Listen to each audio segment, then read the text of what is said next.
ചക്ക വേണം എന്നുള്ള എൻ്റെ നിരന്തരമായ ശല്യം സഹിക്കാൻ വയ്യാതെ എൻ്റെ അമ്മ കുറച്ച് ചക്ക എനിക്ക് തന്നു വിട്ടിട്ടുണ്ട്. കുറച്ചുകൂടെ ഉണ്ട്, അത് ഞാൻ ചക്ക വറുക്കാൻ വേണ്ടി വെച്ചേക്കാം.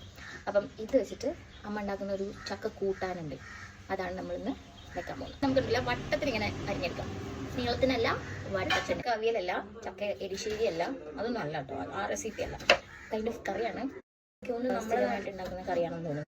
ഇതിപ്പോൾ നമ്മൾ ചക്കക്കുരു കഴുകി അരിഞ്ഞ് വെച്ചിട്ടുണ്ട്, വേവിക്കാൻ വെക്കാം. ചക്കയും ചക്കക്കുരുവും ചട്ടിയിൽ ചേർത്തിട്ട്, ഓ മൈ ഗാഡ്, ഇത് ചട്ടി കൊള്ളത്തില്ല, വേണമെങ്കിൽ കൊള്ളും.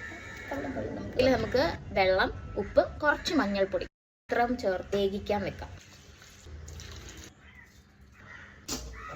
അമ്മ പ്രത്യേകം പറഞ്ഞിട്ടുണ്ട് ചക്കയാണ്, ചക്കക്കുരുവാണ്, വയറുവേദന, ഗ്യാസ് എന്നീ പ്രശ്നങ്ങൾ വരാം. അതുകൊണ്ട് തന്നെ ഒരുപാട് വെളുത്തുള്ളിയും കുരുമുളക് ആവശ്യത്തിലധികം ചേർക്കണം എന്ന് അമ്മ പ്രത്യേകം പറഞ്ഞിട്ടുണ്ട്. ഒരു കൈ കുരുമുളക്, ജീരകങ്ങൾ ചേർത്തെടുക്കാം, കറിവേപ്പില ഇട്ടുണ്ട്.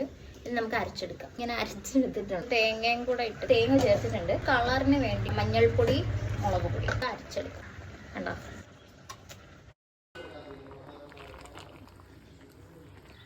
ഇതിപ്പോൾ കുറച്ച് സമയം ആയി ഓഫ് ചെയ്യാം. ഇത് നമുക്ക് കടുക് വറുക്കണം. കടുകും ഉഴുന്നും ചെറിയ ഉള്ളിയും ഉണക്കമുളകും കറിവേപ്പിലയും ഇത്രയുമാണ് നമ്മൾ ഇതിനകത്ത്. അപ്പോൾ നമ്മുടെ ചക്ക കറി നിങ്ങൾ എന്തായാലും ട്രൈ ചെയ്ത് നോക്കൂട്ടോ.